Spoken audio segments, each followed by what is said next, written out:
esta segunda parte tiene una fuerte vinculación, un link fuerte con lo que Marta nos comentó acerca del ACRE. Un poco cuando nosotros nos constituimos como un grupo propio dentro del grupo de historia, el grupo de historia, epistemología y didáctica que dirige Agustín. Lo que empezamos a hacer, como todo grupo que se constituye, es identificar cuáles eran las problemáticas que nos interesaba abordar. Todos teníamos un particular interés en centrarnos en la enseñanza, en los diferentes contextos, como les decía hoy a la mañana, en primaria, en secundaria y en formación docente, terciaria y universitaria. Inclusive ahora estamos incluyendo algunas cuestiones de primaria, porque Martín está trabajando en formación de maestros, pero en todos esos lo que hay en común es que nos interesa cuáles son las dinámicas y los modos en los que circula la enseñanza de la salud. Hace un tiempo hicimos un trabajo que hemos presentado a publicar, que es un trabajo que hicimos sobre 13 países de Latinoamérica, tratando de identificar cuáles son las concepciones que circulan en torno a la salud y a la enfermedad. Lo que vemos es que básicamente oscilan entre modelos muy clásicos, muy limitados, biomédicos, biologicistas, y algunos que se decantan por ahí por las concepciones más acercadas a algo que ya tiene 48 años, un poco más, que es la definición o los alcances que plantea la Organización Mundial de la Salud. En uno u otro caso son insuficientes como para dar cuenta de todas estas problemáticas que son tan acuciantes y cada vez más acuciantes, ¿no? Lo que pasó con la COVID va a volver a pasar, los saltos epidemiológicos van a volver, los saltos zoonóticos se van a volver a producir, los modos en los que se está generando la apropiación de recursos, es como dice Alessandro Barico, es como si nos lo estuviéramos buscando, ¿no? Esto va a volver a ocurrir, y los recursos y los saberes y las habilidades con las que cuentan la mayoría de la población, es escasa, limitada, insuficiente, errónea, un poco lo que comentamos también.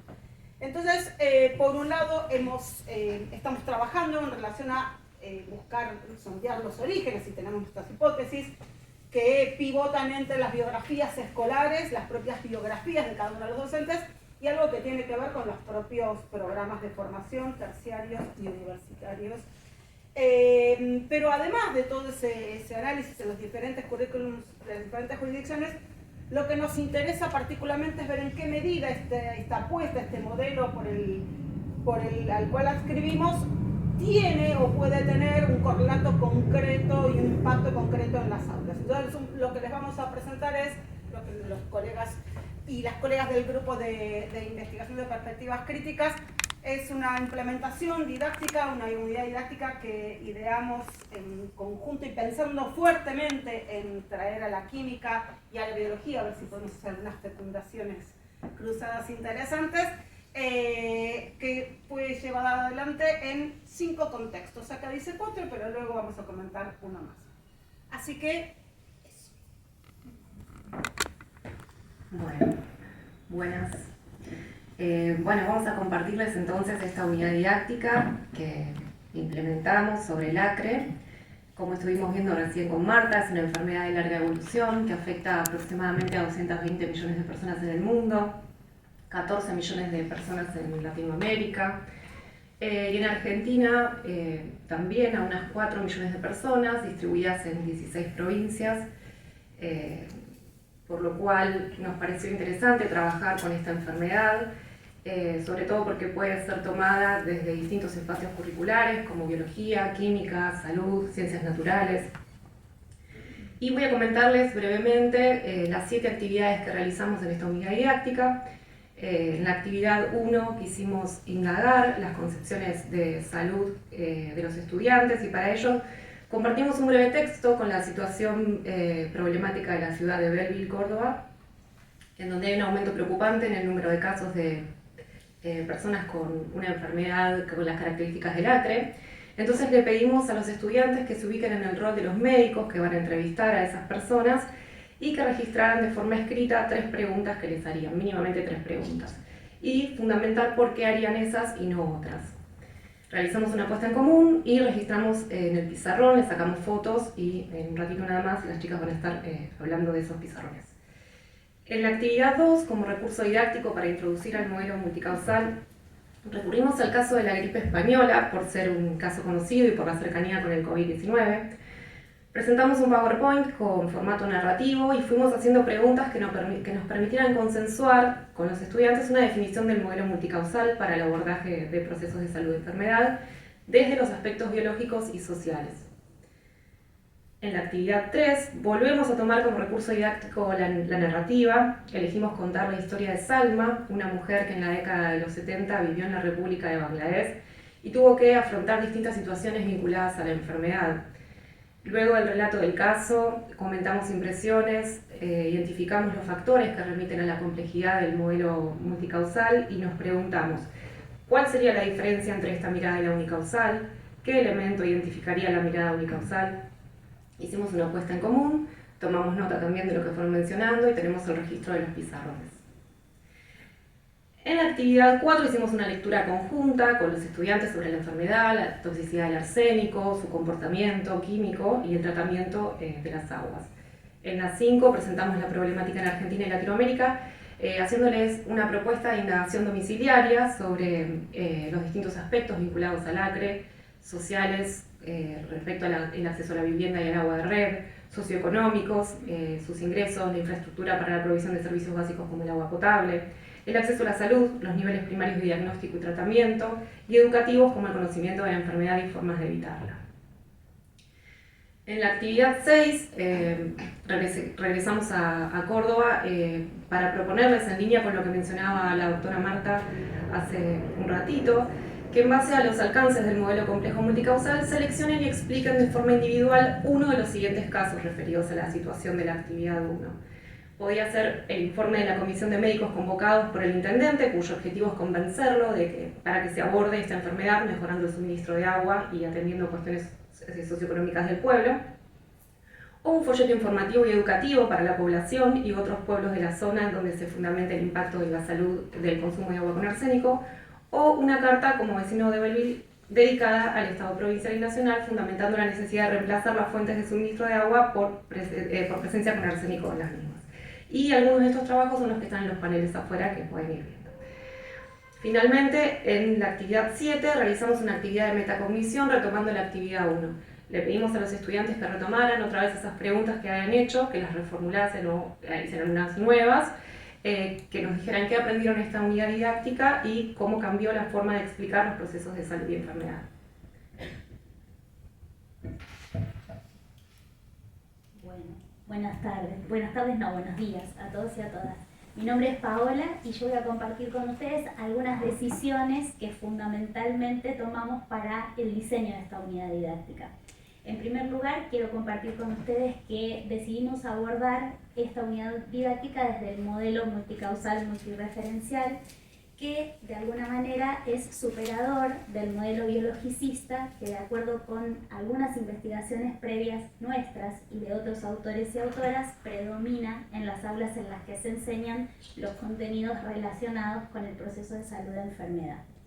Este modelo biologicista predominante solo considera los aspectos biológicos del problema, dejando por fuera aspectos ligados a otras variantes de la complejidad. Y por eso consideramos necesario movilizarnos y tomar decisiones que tuvieran que ver con el modelo multicausal. Este modelo multicausal entonces viene a proponer una perspectiva superadora, porque el modelo biologicista deja por fuera aspectos complejos de la problemática y también deja por fuera responder a demandas que los diseños curriculares de todos los niveles educativos y en particular del nivel secundario enfocan sobre, por ejemplo, el desarrollo del pensamiento crítico o la participación ciudadana.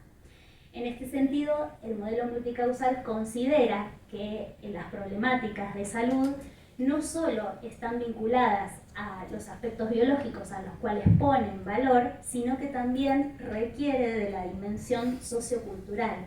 Y para ello toma y, repito, pone en valor los aspectos que la biología puede explicar, pero a su vez los pone en diálogo con los aportes de las ciencias sociales, entendiendo que hay determinantes socioculturales, determinantes económicas, determinantes vinculadas con la educación, que también influyen en el contexto en el que se da la problemática. Estas ideas están vinculadas profundamente con la posibilidad de trabajar de manera interdisciplinaria o con aportes o referencias de distintas disciplinas en el marco del planteo de problemáticas que, como comentaba Noé recién, están ligadas a poder analizar cómo la geografía nos ofrece herramientas para pensar en un contexto particular una problemática que, como decía la doctora Marta hace un ratito, se daba de maneras diferentes, incluso desde aspectos biológicos, considerando el territorio, ¿no? Porque no en todos los pacientes ocurre lo mismo a nivel sintomatología si consideramos distintos contextos territoriales.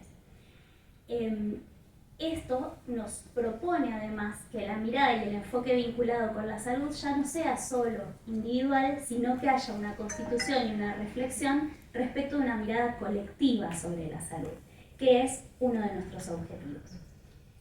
Por otro lado, contarles además que tomamos la decisión de usar estrategias de enseñanza vinculadas con el uso de las narrativas para la enseñanza, en este caso de este problema particular. Si bien por la tarde el doctor Adulis Bravo va a comentarnos la potencialidad de las narrativas en la enseñanza de las ciencias, nos pareció pertinente, bueno, Agustín, nos pareció pertinente contarles por qué la elegimos nosotros para esta unidad didáctica, y en ese sentido consideramos que las narrativas provocan, por un lado, una fuerte atracción respecto del interés que generan y promueven hacia los chicos y hacia las chicas, y que de alguna manera numerosos autores coinciden en que este efecto narrativo también tiene un impacto fuerte en lo que llaman memorabilidad, entendiéndola no como una recuperación de aspectos memorísticos literales, sino como la posibilidad de comprender en un contexto determinado y tomar elementos de los modelos científicos que vamos a presentar para comprender ese relato que se va dando. Al mismo tiempo que se puede evidenciar un problema desde sus costados más humanos, ¿no? Porque se puede identificar el conflicto, los intereses, las angustias, los aciertos, los desaciertos respecto de una problemática puntual, en este caso vinculada con el acre. En este sentido, poniendo en diálogo lo que les contaba antes respecto del modelo multicausal y lo que les cuento ahora respecto del uso de las narrativas, encontramos que esta herramienta nos permite potenciar el uso del modelo multicausal porque ayuda en el trabajo de los relatos a identificar estas múltiples referencias a las que hacíamos mención previamente. Poner en contexto el problema, identificar cuáles son las características del territorio, qué le pasa, en este caso a Salma, que era la protagonista de nuestra historia, qué le pasa a ella por ser mujer a diferencia de los varones de su pueblo. En este tren es que encontramos que las narrativas tuvieron un impacto particular a la hora de pensar los resultados después.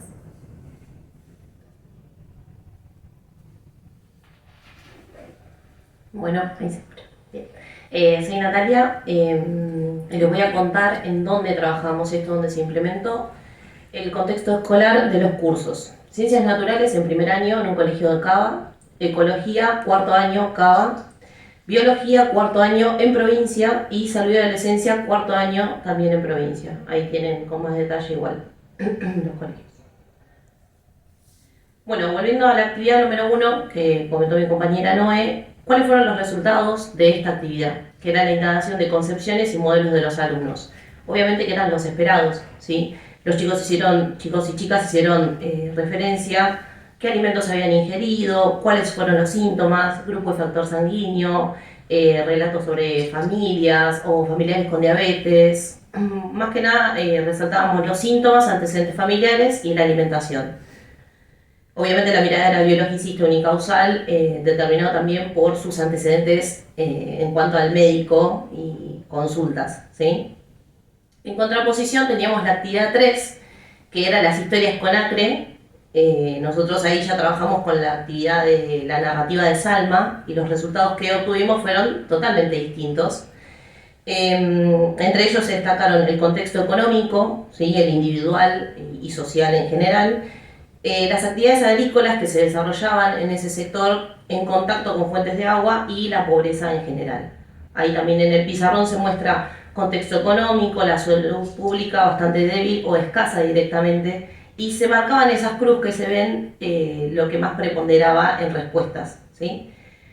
Bueno, ahí marcamos contexto económico, contacto con fuentes de agua y la falta de acceso a la educación. Obviamente estos resultados son los que están en los pizarrones afuera, así que después los pueden ver en más detalle.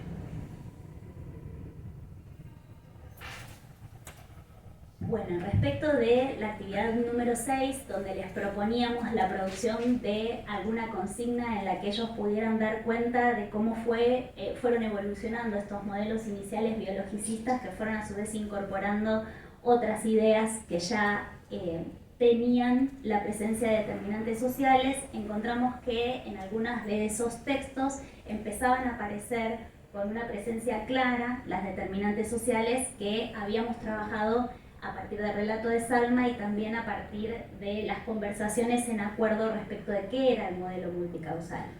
Así, por ejemplo, uno de los estudiantes escribo en el marco de la carta a una autoridad, ¿no? Escribo con el objetivo de expresar la necesidad de reemplazar las fuentes de suministro de agua. Tememos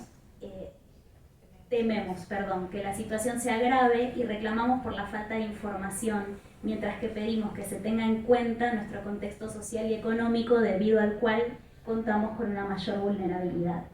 Este tipo de expresión en la que se pueden pensar en el contexto antes no aparecía en estos estudiantes. Entonces, poder ver que las preguntas que inicialmente ellos se hacían a la hora de actuar desde un rol hipotético de médicos y médicas tenían que ver básicamente con identificar los síntomas que esos pacientes tenían, y ahora empezaban a aparecer preguntas respecto del contexto, respecto del acceso a la información, respecto del tipo de actividad laboral que estas personas tenían.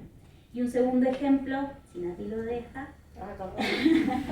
que dice: luego de numerosas investigaciones se descubrió que gran número de afectados estaba directamente expuesto al agua contaminada con arsénico. Esto no solo afectó a cuestiones biológicas, sino que debido a la situación de carencias y pobreza se potenciaban los impactos en la sociedad. Este texto estaba en el marco de que esta alumna había elegido realizar el informe que esta comisión de médicos hipotéticos iba a presentar a las autoridades después. Entonces, nosotros encontramos que estas producciones fueron potenciadas por el uso de la narrativa a su vez, donde ellos pudieron identificar estas relaciones en un caso específico en contexto.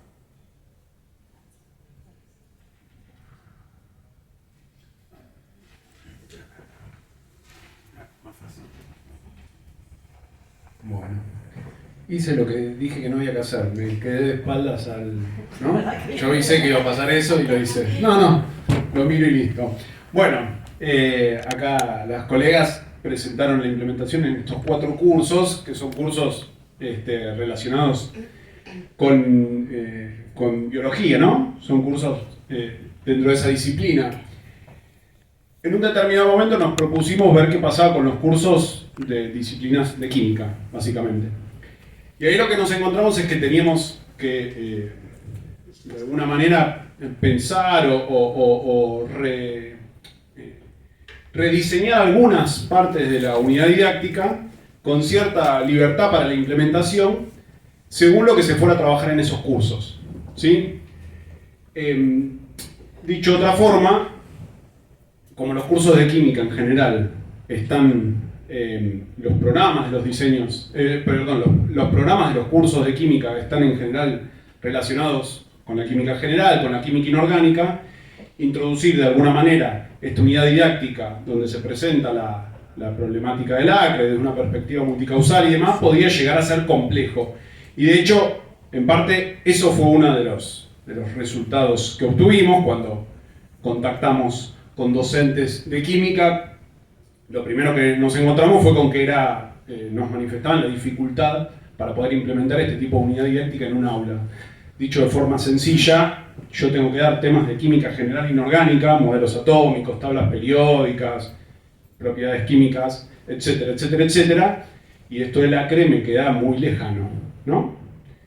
Entonces, en algún punto, lo que vemos es que hay no es una novedad, ya lo sabemos hace mucho tiempo, que hay una descontextualización de la enseñanza de los modelos químicos, ¿sí? No solo no abordan problemáticas de la vida real y cotidiana, como es la del acre, sino que además esos temas que mencioné así, ejemplares, el modelo atómico, la tabla periódica, además, tampoco están contextualizados, están sacados de sus contextos originales, si quieren.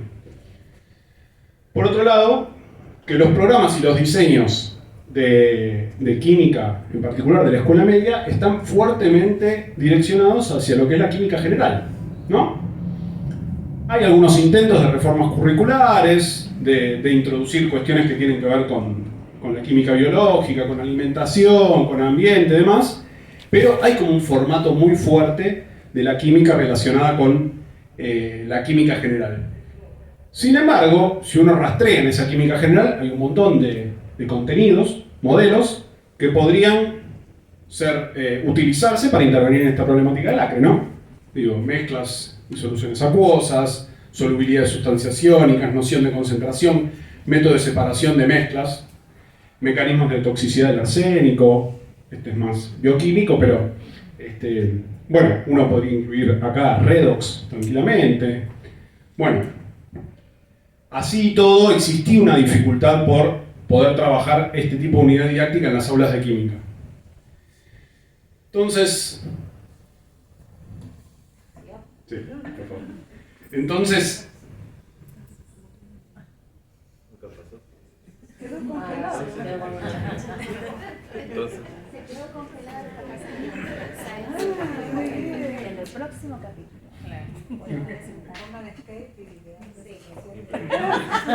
contale. bueno, resulta que van un químico, un biólogo y un geógrafo a subirse a un avión y le... Qué bueno. ¿Qué pasó?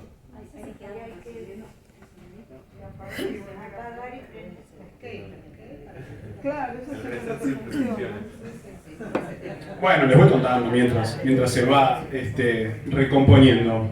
Bueno, un poco lo que hicimos en este caso fue ofrecer la unidad didáctica a docentes de química de escuela media o que estuvieran trabajando en institutos de formación docente. Ahí lo que encontrábamos, bueno, por supuesto, eran docentes que tenían buena predisposición, estaban abiertos a trabajar estos temas en sus aulas, ¿no? No es que se trataba de docentes que decían, no, yo esto no, imposible. Pero bueno, nos planteaban este problema de que, bueno, como los programas implican cumplir con una serie de contenidos bien delimitados, introducir una problemática de estas características es disruptiva de alguna manera. Nos encontramos con problemas típicos, no tenemos tiempo, no tenemos lugar, no nos alcanza, no llegamos a cubrir el programa, etcétera, etcétera, etcétera. Entonces ahí encontramos con una docente particular, Natalia, que está ahí entre el público, no vamos a decir quién es, pero los que la conozcan pueden saludarla luego. No podemos decir quién es. Y lo que pasa es que además si se ríe, Yo quiero ya. conocer a Natalia. Ahora, al final, después se las presento. Bueno, con Natalia un poco lo que, después de charlar y charlar y charlar y buscarle la vuelta y demás, pensamos una implementación en un caso muy particular. Ella da clases en un bachillerato popular, entonces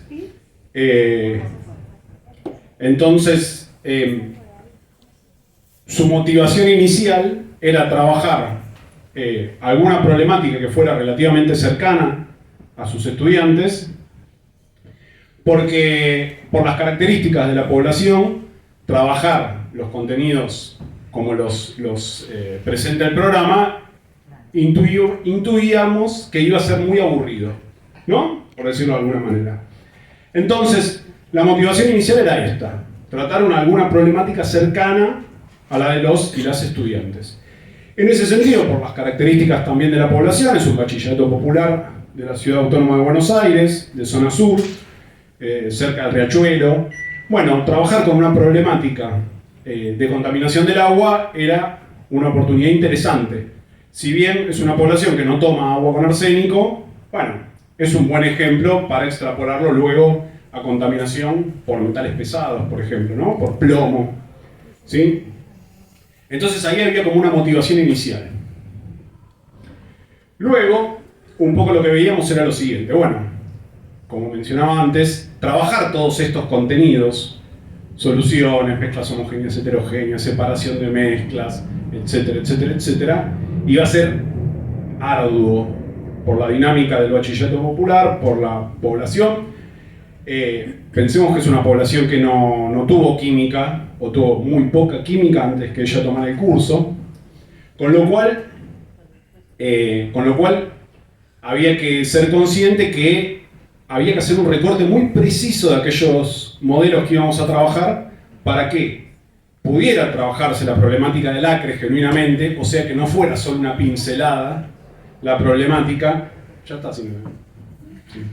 Que no fuera solo una pincelada la problemática del acre, lo que íbamos a ver, o sea que no fuera cosmético, sino que efectivamente pudieran trabajar algo de química, pudieran aprender algo de química y aplicarlo para explicar esa problemática. Entonces, pensamos de otra forma, dijimos, bueno, nos costaba de alguna manera, pero dijimos, bueno, despojémonos de la mirada central en los contenidos, despojémonos de la mirada central en los modelos y pensemos en qué idea química queremos que se lleven los estudiantes de nuestras aulas. En este caso particular, de la población del bachillerato popular. Bueno, y hay una idea que nos parecía relativamente interesante, compleja, para aquellos que den clases en escuela media, en la escuela secundaria, se sustentaba en la dificultad que tiene comprender lo que es una solución, ¿no? Entonces la idea química que había detrás era más o menos la siguiente, me la había anotado, pero la voy a decir más o menos así.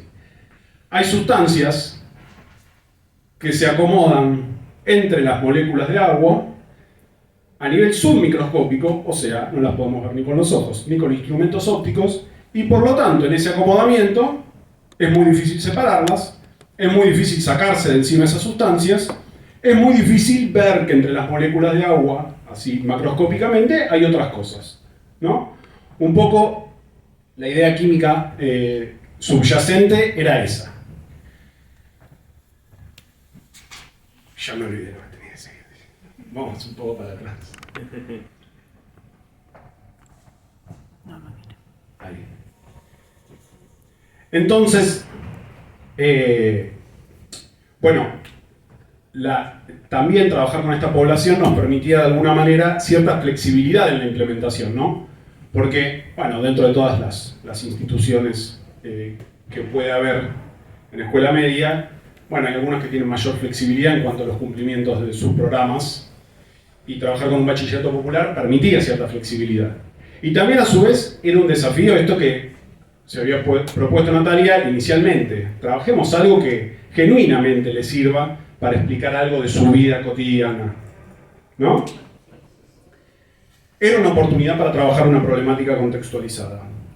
Entonces, bueno, acá la decisión que tuvimos que tomar, o que tomó Natalia, mejor dicho, fue intervenir esa unidad didáctica, sacar cosas, poner cosas, y en ese punto lo que preservó, y lo que es un punto de conexión entre lo que describieron las colegas antes y lo que implementó Natalia, es el uso de la narrativa. Y ahí el uso de la narrativa, más allá de lo que vaya a contar Agustín a la tarde, tiene 2 o 3 puntos potentes. El primero, la narrativa permite, en poco tiempo, digamos, en poco espacio, presentar una problemática muy compleja con toda la multicausalidad que comentaron antes, ¿no?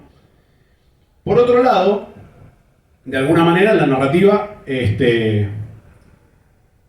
digamos que despierta mucho más la atención y el interés que textos de otras características, textos descriptivos y textos informativos, ¿no? Entonces, eso lo conservó Natalia. Me refiero en particular a la narrativa de Salma, la mujer de Bangladesh de la década del 70. Entonces, a partir de eso, lo que hizo Natalia fue una red de contenidos que se planteó trabajar a partir de esta narrativa y a partir de esta problemática. O sea, con una única problemática, ella se planteó trabajar algunos de los contenidos que mencionaba antes, mezclas, tipos de mezclas homogéneas y heterogéneas, métodos de separación de mezclas, concentración, Formación de compuestos químicos y reacciones químicas. ¿Por qué el arsénico forma ciertas especies y ciertas otras no? ¿Por qué es más soluble? ¿Por qué son más solubles algunas especies y otras no? Bueno, solubilidad de sustancias en agua, potabilización del agua, etcétera, etcétera, etcétera. Algunos resultados preliminares muy generales. Bueno, el primero es que hubo que intervenir la narrativa y hubo que de alguna manera modificarla para que aparecieran algunas cuestiones químicas que fueran la excusa para luego tratar algunos contenidos y permitieran explicar eso, ¿no? La narrativa que estaba bien anclada en problemática de salud, bueno, hubo que agregarle algunas pinceladas de cuestiones químicas para poder luego trabajar algunos contenidos. En particular cuestiones que tenían que ver con soluciones y solubilidad, método de separación, concentración, propiedades químicas del arsénico. Luego surgió la necesidad, si bien la preocupación de Natalia era trabajar química, y estos contenidos de química, surgió la necesidad de abordar, fue inevitable de alguna manera, fue necesario para presentar la problemática, abordarlo desde la multicausalidad. Esto que comentaban las colegas antes. Y en ese punto, por ejemplo, surge la necesidad y la problemática de distinguir entre, por ejemplo, surge de parte de los estudiantes la necesidad de distinguir entre lo que es agua pura y agua potable. Esto parece un detalle menor, en todos los currículum de química inorgánica o general aparece lo que es sustancias puras, sustancias impuras, pureza, impureza, además. Pero cuando uno piensa en el concepto de agua potable, no piensa solamente en una definición química, ¿no? Es un poco lo que charlábamos antes, lo que presentaba antes Parta en su elocución. Bueno, la potabilidad del agua tiene que ver no solo con su composición química, sino con alcances y limitaciones en los métodos de potabilización, costos, etcétera, etcétera, etcétera. Bueno, por supuesto, la implementación requirió, de forma consciente, una flexibilidad en los tiempos y en la continuidad pedagógica de la propuesta por dinámicas escolares específicas, ¿no? Quiero decir, se priorizó acá trabajar sobre una problemática concreta y trabajar modelos químicos para poder explicar esa problemática y no el tiempo, y no la cantidad de modelos químicos. Hubo una decisión consciente en ese sentido. Y además, no solo una decisión consciente sobre eso, sino una decisión consciente sobre los recursos que se utilizaron. Y ahí la narrativa tiene otra relevancia. Por características particulares de la escuela, suele ocurrir que hay mucha inasistencia y alternada. Es decir, van 10 alumnos, 5 van a una clase, 5 van a la otra, y de repente a los 5 que vimos en la primera clase lo vemos recién 2 semanas después. En ese sentido, el uso de la narrativa era relevante, porque la narrativa todo el tiempo permitía volver a traerlos a la historia de Salma. Es mucho más fácil evocar un cuento, una narrativa, un relato de esas características que evocar el grupo 15 de la tabla periódica, ¿no? O sea, esto contribuye a la reflexión sobre la propia práctica docente. Creo que nada más. Bueno, las conclusiones. No, un poco las conclusiones, por lo menos desde la implementación, desde el punto de vista químico, tienen que ver con que, bueno, es necesario que nosotros en las aulas de química de escuela media nos planteemos las problemáticas, el tratamiento de problemáticas de la vida real, el tratamiento de problemáticas relevantes y genuinas para nuestros propios estudiantes, pero es necesario que nos lo planteemos con la profundidad y con la seriedad científica que eso requiere. Es decir, no es un tratamiento cosmético, no es un tratamiento solo por arriba para conocer la propiedad, la problemática, sino que es un tratamiento que requiere que nosotros enseñemos modelos químicos para que nuestros estudiantes se apropien de esos modelos químicos y puedan hablar en términos científicos de ciencia escolar sobre estas problemáticas. O sea, requiere de la modelización, ¿sí? Y en este punto, contextualizar la enseñanza de la química, trabajar con problemáticas de la vida cotidiana, relevantes, está ligado indisolublemente con la modelización. Nosotros, y esta es una de las conclusiones, nosotros necesitamos contextualizar, pero necesitamos contextualizar y que nuestros estudiantes se apropien fuertemente de los modelos de ciencia para poder hablar sobre ese contexto. Eso implicaría una enseñanza significativa de la ciencia. Bueno, y como dice la diapositiva, muchas gracias.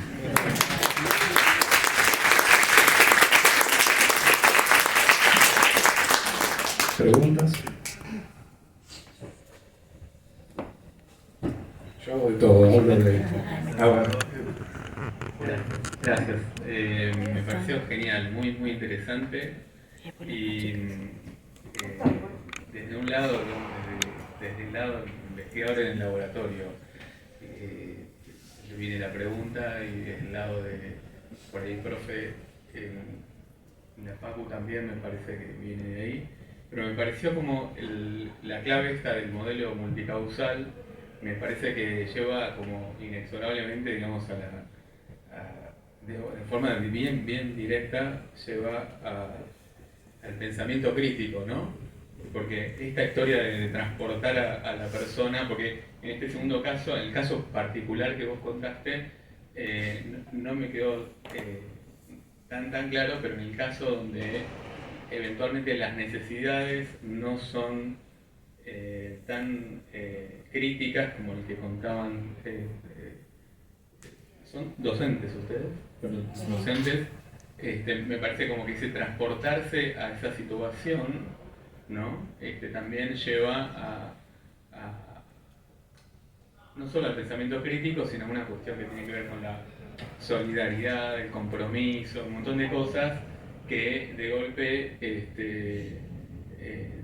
son como fundamentales, ¿no? Tratar de transmitir, independientemente de qué es lo que uno está transmitiendo, ¿no? Si es sobre el arsénico, sobre el plomo, sobre lo que sea, me parece que es como la enseñanza zen, digamos, como que pasa mucho más por ahí. Y bueno, así que me pareció súper interesante, y me parece como, y creo que empecé como a entender el rol de las narrativas en eso, digamos, y en eso de que quede pendulando una historia que hace que uno se localice en ese lugar y no afuera del problema, ¿no? Así que bueno, no sé si hay algo por ahí, pero me gustó mucho. Gracias, Javier. Esto que decís es re importante, porque en nuestros contextos escolares, nosotras somos docentes de nivel secundario y en algunos casos formamos docentes también. Y el uso de las narrativas en esto que vos planteás un poco apela, por lo menos desde la biología, a dar respuesta a esto que vos identificaste claramente, que tiene que ver con el desarrollo del pensamiento crítico en pos de, en este caso, la salud colectiva, y no pensarlo solo en términos individuales, que es lo que venimos notando, y con un foco muy fuerte en la pandemia, que cuesta mucho traccionar. Como consecuencia de la pandemia, lo primero que nos pasó fue querer indagar cómo se estaba enseñando la salud en los distintos contextos, y tuvimos la posibilidad de acceder fácilmente a eso porque las actividades estaban libres en internet, ¿no? Y había un foco súper fuerte sobre el modelo biologicista que trabaja las noxas, el contagio y todo lo que eso implica, pero quizás no estaba problematizado por qué en algunos lugares de menor acceso económico, de mayor pobreza, había respuestas diferentes o se morían primero, a diferencia de otros lugares. Y esto se pudo pensar en contextos a los que no les pasaba eso, que es lo que vos notas, ¿no? Que tenían acceso a una medicina prepaga donde el médico hacía una videoconsulta tal vez. Y al mismo tiempo en escuelas donde había que esperar con fiebre el hisopado a 3 cuadras de cola a la intemperie. Entonces el valor también tiene que ver con quizás la posibilidad de empezar a pensar un recurso y una estrategia que homogeneice en ese sentido y permita traccionar esto que vos decís desde lo que los diseños curriculares demandan, el pensamiento crítico, la participación ciudadana, decisiones que tienen que ver con la vacunación, por ejemplo, y que no se pensaban en pos del otro. Así que bueno, buenísimo que lo hayas notado, gracias.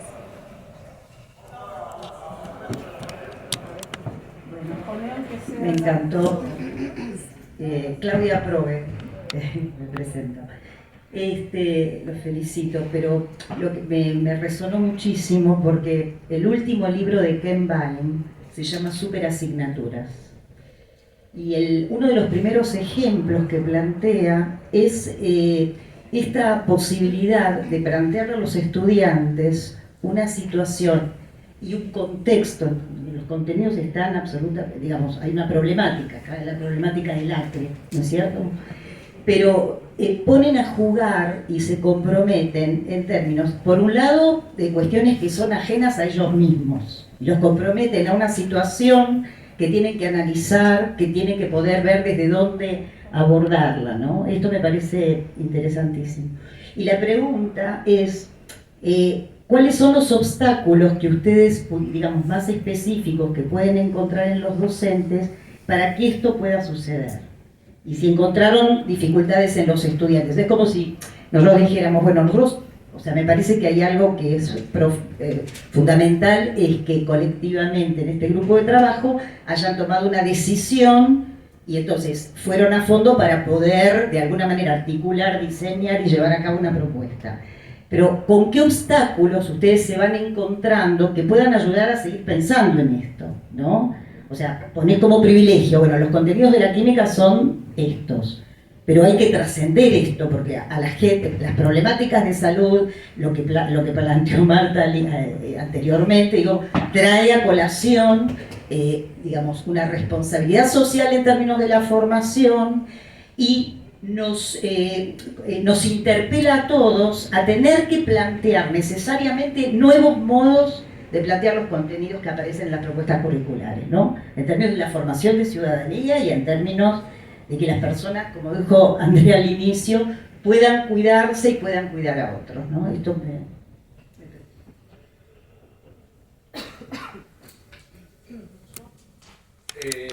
si querés te contesto parcialmente desde lo que pienso en química, que me parece que quizás una parte es parecida a lo que debe ocurrir en biología, pero quizás es más taxativa y más tajante. En cuanto a obstáculos desde el punto de vista de los docentes y de la formación docente, yo creo que ahí se pueden rastrear dos problemas. Uno que tiene que ver con las biografías escolares y otro con la formación docente, si querés. El de las biografías escolares es, bueno, nosotros damos clase en general como nos dieron clase nosotros. Entonces, bueno, eso es muy, por simplificarlo demasiado, ¿no? Entonces eso es como una impronta muy fuerte. Romper con eso requiere un trabajo, no es trivial. Y a su vez las instituciones también tienen una inercia, ¿no?, a seguir subsistiendo como eran hace 40, 50 años, en algún punto. Aunque hayan cambiado las finalidades educativas, aunque hayan cambiado las poblaciones, aunque hayan cambiado la obligatoriedad, además, siempre sigue habiendo como una resistencia en algún punto. Eso es complejo. Y por otro lado, creo que tiene que ver fuertemente con la formación docente. Por lo siguiente, nosotros en nuestra formación docente, y esto probablemente sea más o menos extensivo a todos los institutos de formación docente, sacando casos particulares de formadores de docentes, o sea, de docentes que hacen un esfuerzo por no hacerlo, la formación docente sigue siendo con una química inorgánica, una química orgánica, una química biológica, que es como se da acá, ¿no? Quiero decir, descontextualizada, con mucha profundidad y rigurosidad científica y demás, pero sin estar relacionada, si querés, con los contextos que pretenden explicar dichos modelos que estamos aprendiendo. O sea, en concreto, uno aprende los modelos, en el mejor de los casos, si aprueba la materia y le va bien, uno aprende los modelos, pero luego queda cuenta de ese docente conectar el modelo con el contexto. Eso tiene una complejidad muy grande, porque lo que suele ocurrir cuando uno por ejemplo, se enfrenta a la problemática del acre, es que hay que ponerse a estudiar qué pasa con el arsénico, por qué está en el agua, por qué no está en el agua, por qué se oxida, por qué se reduce, por qué no sé qué. Y el docente, que ya está dando clase, bueno, todo eso lo sobrepasa por cuestiones obvias, el tiempo. Entonces lo que suele ocurrir, si uno suma esto con su biografía escolar, lo que suele ocurrir es que el docente está más seguro en ámbitos conocidos. En ese sentido, si no, creo yo que una posible respuesta sería si no se empieza por modificar la formación docente, bueno, después yo veo para el docente, ya una vez egresado de su formación, conectar el modelo con el problema contextualizado, bueno, es dificultoso. No sé si más o menos era por ahí. Sí, un poco en relación a lo que dice Martín, es cierto que la formación docente necesita ser revisada, esto lo sabemos, porque además hay algo que tiene que ver con, Martín decía, bueno, las biografías escolares. Cuando uno le dice a alguien, esto no funciona, o fíjate, podría ser, bueno, pero yo así aprendí. Y el problema de las biografías escolares es que el resumen lo hace el exitoso, el que sí llegó con esos modelos de solo repetir. Hay un montón de docentes y de estudiantes que quedaron en el camino, ¿no? Entonces, eso por un lado. Y por otro lado, que hay una tiranía de los contenidos conceptuales que aun cuando nadie lo diga explícitamente, aun cuando no haya un jefe de departamento mirando vos por dónde vas, lo que parece que se debe hacer, lo que parece que prima es, hay que terminar el programa, pero nadie se preocupa por decir, uy, estamos en octubre y no le enseñé a los chicos a argumentar, o no les enseñé a analizar un problema complejo, nadie se desespera por eso. Y entonces la tiranía de los contenidos conceptuales es una desgracia para todos. Entonces, asumiendo que sí es necesaria una reformulación contextualizada, problematizadora, mucho más humana de los programas, la formación docente, lo que nosotros decimos, mientras tanto eso llegue, bueno, habrá este tipo de cosas, un pool de narrativas a los que la gente pueda echar mano, unidades didácticas que circulen para que otros puedan copiar, si digo, la tomo y la ajusto a mi situación, porque si no es esto que nunca llega, ¿no? No hay ninguna decisión burocrática, el ministerio no lo hace, después hasta que permea las aulas, bueno, y mientras tanto la gente no tiene modos de resolver y de pensar qué es lo que le está pasando. ¿Ibas a decir vos, Paola? No. Bien, ¿y alguien tiene? Bueno, sí, a nosotros lo que se escucha... No. Ahí pasa. Hola, lo que nos ha pasado a nosotros en algún intento de trabajar con cosas parecidas a estas, de aplicar aprendizaje por proyectos o cosas de esas, es que entre otros problemas que se suman a esto tienen que ver con las familias y con los chicos, que también tienen toda esa biografía académica. Y entonces llega un momento en que se te hace muy difícil explicarle al chico o a la familia el porqué de estar trabajando así, el comparar con otro colegio y ver lo que está pasando, el porqué de una nota y por qué no tengo una nota, y qué, o sea, surgen un montón de otras cosas acá en el medio que también hacen muy difícil a veces para el docente, por lo menos en la escuela media, tratar de ampliar un poquito las posibilidades, porque aun cuando te dicen, bueno, utilizaba una grilla, una rúbrica para las calificaciones y demás, sí, pero a veces viene la familia y te dice, sí, pero yo en febrero y la nota y el aprobado, o sea, es bastante más la cantidad de gente y el tiempo, me parece a mí, que puede llevar modificar esto. No sé si tienen experiencia de este tipo. Hay algo de la lógica institucional de la escuela media y el vínculo con las familias y la presencia en las familias dentro de la escuela, que además en la pandemia se reforzó, porque un poco nosotros estábamos dentro de las familias, ¿no? Y había mucho de las familias ahí sosteniendo. Nosotras trabajamos en escuelas de gestión pública y privada. Esta es una lógica más presente, esto desde mi experiencia personal en las escuelas privadas, no tanto en las escuelas públicas. Yo implementé esta unidad didáctica en las dos escuelas, pero dentro de la escuela de gestión privada, la verdad es que no me llevó mucho más tiempo y pude encuadrar el uso de la narrativa y de la unidad didáctica en los tiempos menores a un bimestre, que es lo que demanda una nota por boletín, digamos, ¿no? Entonces, esto de alguna manera es un poco una negociación que nos permite implementar algo en lo que creemos que resulta, podemos ver resultados y al mismo tiempo negociar con lo que la escuela institucionalmente demanda administrativamente hablando, ¿no? Y que desde alguna perspectiva, desde el cambio del régimen académico, por lo menos acá en la ciudad de Buenos Aires, también nos ayuda que en los bimestres la valoración sea conceptual. Ahí hay como una ruptura entre esto de esperar la nota y recibir un llegó, no llegó, necesita seguir trabajando, que también permite que no todas las actividades sean valoradas con un número. Y por otro lado, teniendo en cuenta esto que vos decís, también hay una decisión que el docente o la docente tiene que tomar respecto de el tiempo que va a dedicar a una elección como esta, ¿no? Porque lo que nos pasa es que en esto que decía André, recuperando un poco la lógica del contenido conceptual al que tengo que llevar por una planificación anual, nos pasa que son muchos contenidos en todas las disciplinas. Y trabajar en relación con otros espacios curriculares nos hace tener que dedicar más tiempo, así como también enseñar géneros discursivos dentro del aula de biología.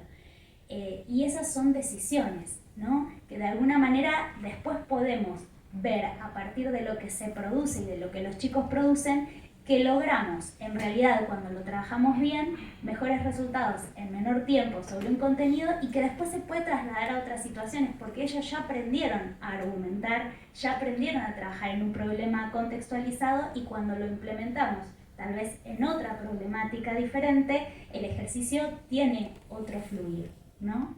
Bueno, hay algo de esto que también desde la formación docente tratamos de reflexionar y pensar mucho, que es cómo llegamos a la autonomía docente de decir, bueno, yo tomo esta decisión hoy.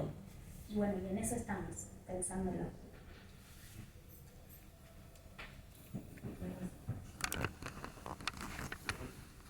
Olá, buenos días. Eu vou tentar falar aqui poquito. Eu sou estudante brasileira que estou acá, pero não sei falar espanhol. Então, desculpe se alguma palavra não sair de forma correcta, pero sobre a atividade é uma questão mais conceptual. Eu compreendo que existem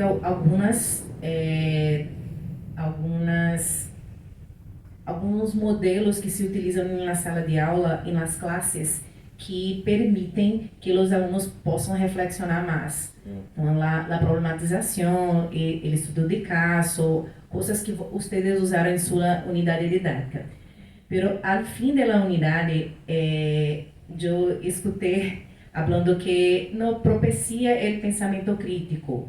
E como eu estou estudando sobre isso, eu não sei como que vocês chegaram a esta conclusão. Como chegaram à conclusão que os alunos estão pensando criticamente, entende? Uma vez que eu creio que essa não era o objetivo da unidade didática. Creio que sim, que tem como pensar que podem chegar a isso, uma vez que a própria construção da atividade propicia isso. Pero afirmar uma afirmação sobre isso é possível? Sabe como? Era essa pergunta. E uma segunda pergunta tem a ver com... Em Brasil também passamos por isso, que é o contenido. O contenido é muito mais importante do que como os alunos estão aprendendo. A nota, o conteúdo. E sobre, me gostaria de saber sobre suas... você acabou de falar sobre a decisão individual, mas me gostaria de saber como ocorre sua distribuição dessas atividades ao longo do ano, uma vez que uma atividade dessas vai consumir quanto tempo. Então, dá para trabalhar o ano inteiro apenas com estas atividades ou é necessário estar fazendo a atividade de memorização, repetição e mesclando com atividades que possam demorar mais tempo? São duas perguntas. Deu para entender-me? Entender-me?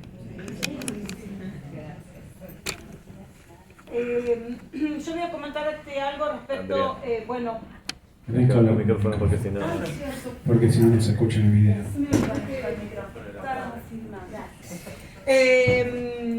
Marcela es de Natal y está haciendo una estancia académica acá en el CEFIEC. Vino a validar su unidad didáctica. Su unidad didáctica, ella es de química, su unidad didáctica es sobre pensamiento crítico, con lo cual tiene una mirada muy fina, muy minuciosa respecto de cuáles son las situaciones, las experiencias que llevan a un pensamiento crítico. Ella concretamente se focaliza en herramientas que permitan que los textos de divulgación científica puedan ser o no evaluados como serios o no. Entonces, respecto de la unidad didáctica que acá comentaron las chicas, nosotros apostamos a una vinculación entre narrativas y argumentación. Afirmamos o sostenemos que hay una relación potente y robusta entre los relatos que circulan, en particular estos que tienen un contenido social muy fuerte, y las posibilidades de argumentar, que es un género discursivo que para nosotros es particularmente importante. Ahora bien, nosotros no enseñamos pensamiento crítico. Suponemos que la argumentación apoya, contribuye, dará lugar, hace un terreno fértil, etc. Entonces, es como una enunciación, no profundizamos en eso. Y entonces vos decís, bueno, ¿cómo lo afirmamos? Bueno, afirmamos que alguien, algún grupo que pueda participar de una situación de esta, con discusiones, con contrastes, probablemente esté más abierto a algo. Y la segunda pregunta era... sobre la distribución del contenido. El tiempo de la unidad y si se puede abordar a lo largo del año. Bueno, Marce, respecto del tiempo, lo que nosotros, cómo está organizado curricularmente un año a partir de la distribución de contenidos conceptuales, que es lo que más tracciona quizás la organización de la agenda del docente, pero también de contenidos que no son solo conceptuales, sino procedimentales y vinculados con los valores que permiten que los modelos científicos que enseñamos puedan ser aplicados a este tipo de situaciones. La distribución de contenidos en el tiempo y cómo los organiza es una decisión docente. Entonces vos, al armar la planificación anual que indica cómo vas a distribuir esos contenidos, tenés una libertad en términos de que puedas garantizar que ese mapa que armás para ese curso en particular funcione de la manera que vos hipotetizás que va a funcionar. Eso después, en la realidad, pretendemos que sea una herramienta dinámica, donde vos puedas volver sobre esa planificación o esa hipótesis de progresión que imaginaste y la vayas ajustando en función de la realidad, ¿no es cierto?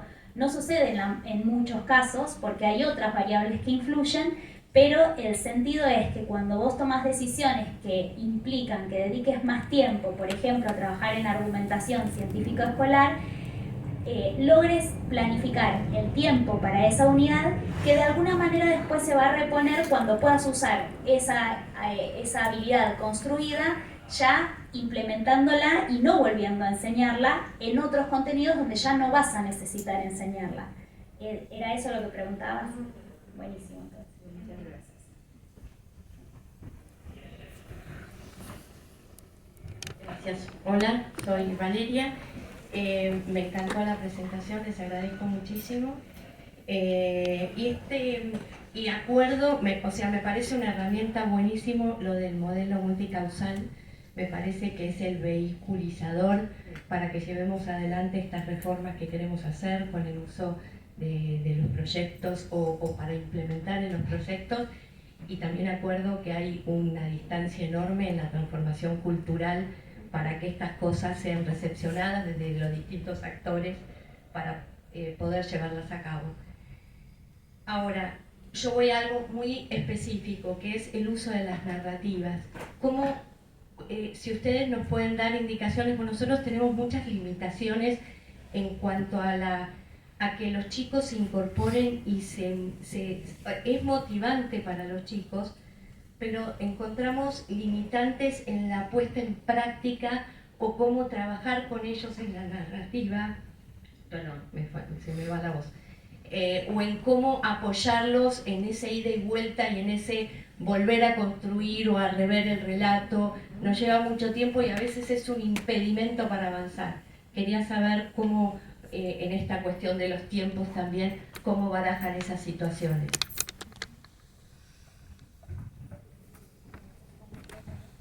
Bueno, un poco la respuesta la vas a tener en la tarde. Te vas a tener que quedar.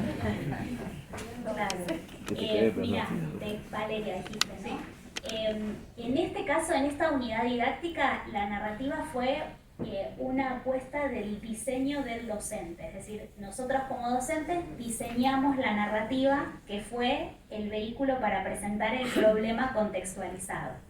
Sí es cierto que para trabajar con los chicos en las producciones escritas que ustedes vieron allá en los paneles o acá en la presentación, hay un trabajo previo con esos estudiantes respecto de las habilidades cognitivo-lingüísticas. Es decir, que también hay una apuesta nuestra de trabajar las habilidades como parte de la enseñanza de la biología, en el aula de biología. Trabajar con la escritura como parte de la enseñanza de la biología, en la línea de hablar, leer y escribir en ciencias. Entendemos que el componente vinculado al lenguaje es necesario para poder trabajar de esta manera el uso de las narrativas. Y tal vez, recuperando un poco lo que antes se preguntaba respecto de la formación docente, es una apuesta formarse en este sentido, porque no está presente como un componente fuerte en todos los profesorados de biología el trabajo con las habilidades. Quizás en las carreras en las que nosotras damos clase de formación docente, hay un espacio para pensar en los 5 años de formación o en los 4 años de formación del profesorado, cómo las habilidades respecto del lenguaje tienen un peso en la enseñanza y el aprendizaje. Bueno, nosotros apostamos a que ahí hay una potencialidad enorme para poder aprender mejor biología y las otras materias también. Y quizás mucha de la formación que fuimos construyendo a lo largo de nuestras carreras vino después de la formación docente. Entonces, como grupo nos interesa generar unidades didácticas como estas para ofrecerlas también como herramienta para aquellos docentes que quizás no tienen esa posibilidad todavía y les interesa incorporarla en sus aulas. La dinámica que nosotros generamos en esta unidad tiene que ver con pensarla particularmente para el problema que queremos enseñar. Y sí hay una investigación sobre ese problema, pensar de qué maneras podemos plantear situaciones que convoquen, como antes decía Javier, desde un lugar empático y un montón de cuestiones de contexto para que se enmarque en el modelo multicausal.